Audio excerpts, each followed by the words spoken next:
Hello everyone, Shinto Bean here playing some more Warhammer combat cards. Also with this update, they added new tabs to the card shop, which makes it a lot easier to scroll through and look at the different types of card packs. And there are quite a few in the shop, so we're just going to go through.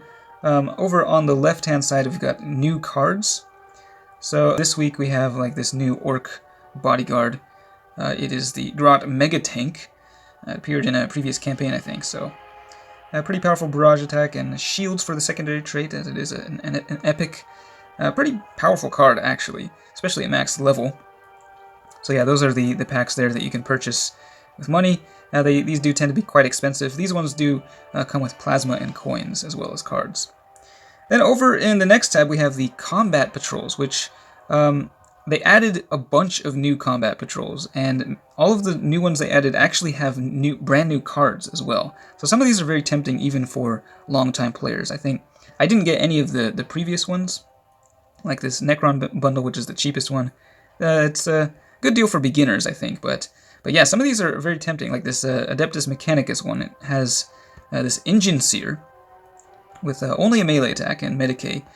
This would actually combo really well with like Canoness Viridian. It's like the perfect healer for that deck. So yeah, tempted to get that one. Interestingly, it appears to be slightly more expensive in Japan, even though I'm pretty sure in America it was like the same price. I don't know. I have to go back and check. But then over here, I think some of these existed before, but maybe they just changed the contents a little bit. The Sororitas bundle, Combat Patrol. He has two new cards. The Zephyrim with Melee Scout. Looks like a pretty solid bodyguard for 14 points. And then we've got Rhino with Taunt and a whole lot of health. And then we got Tau. That one was there before. Astra Militarum was also there before as well with Creed. Skull Taker. We have a new bodyguard here. This is the Blood Master. So 20 points for melee only with Inspiring Presence. Pretty cool model. All of the models on these cards actually look really amazing.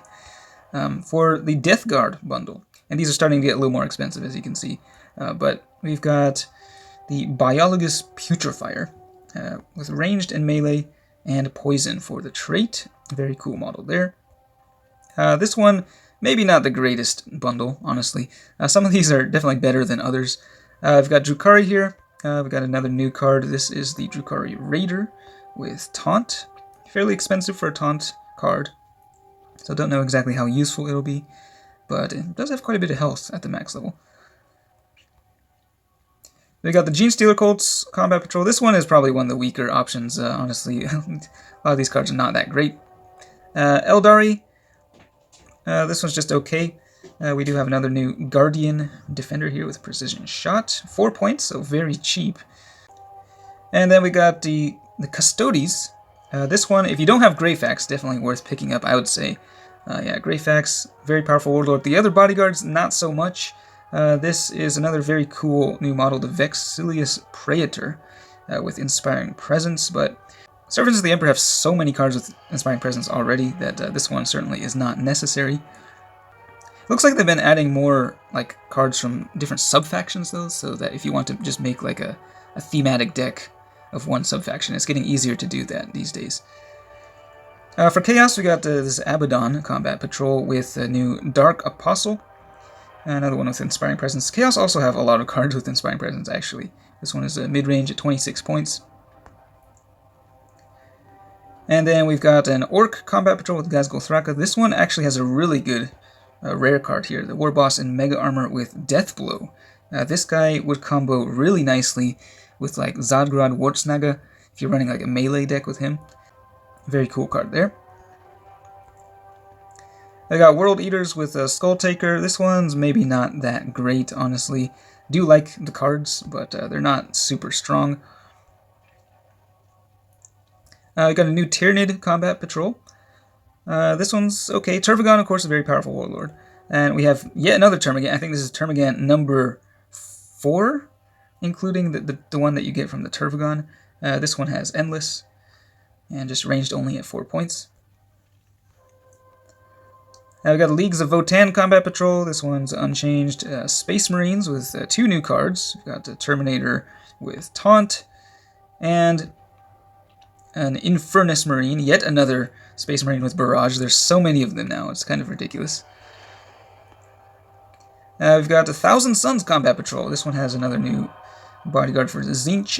This one has Furious Charge and a very weak ranged attack. It's 8 points. It does not have the Psychic keyword, so it's not really going to combo so well with the Psychic deck. And then finally the Grey Knights Combat Patrol, which is the most expensive and also probably one of the weaker ones overall. So yeah, lots of new cards there, lots of very cool stuff. Yeah, as for the pricing, it's probably going to vary depending on your location. And everything else in the shop remains the same as before, it's just divided into different categories. So we've got like the campaign packs, more stuff you can spend money on, or plasma. We also got the Warlord packs at the bottom there. The Rogue Trader. Yeah, I never get these deals myself. There is the free ad pack, though, that's in this category. Then we got plasma and coins that you can buy. I haven't done that in a very long time. And then the card shop, which can occasionally have some pretty useful stuff in there for coins or plasma, as well as these bigger boxes of cards. But let me know what you think and which of these new cards you're interested in, if any of them, and which combat patrols you'll be getting. That's it for this one. Thanks for watching, and I will see you next time.